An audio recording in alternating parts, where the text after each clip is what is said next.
আসসালামু আলাইকুম সবাইকে। আশা করছি সবাই ভালো আছেন। আজকে আমি আপনাদের মাঝে নিয়ে আসছি একটা গরু মাংসের রেসিপি। এইভাবে করে বাটা মশলা দিয়ে গরু মাংস রান্না করলে টেস্টটা একদম মুখে লেগে থাকবে। অনেক মজা হয়। আমি 1 কেজি গরু মাংস কেটে ধুয়ে পরিষ্কার করে নিয়েছি।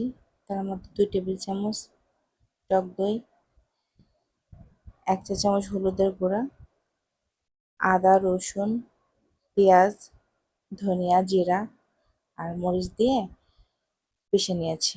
এবার কিছুটা সাদা তেল দিয়ে দিলাম, গরম মশলার গুঁড়া দিয়ে দিচ্ছি। এভাবে সুন্দর করে হাতে মেখে ম্যারিনেট করে রেখে দিব আধা ঘন্টা। তারপর মাংসটা ঢাকা দিয়ে রান্না হয়ে আসলে ভেজে রাখা আলুগুলো দিয়ে দিব। আমার রেডি মজাদার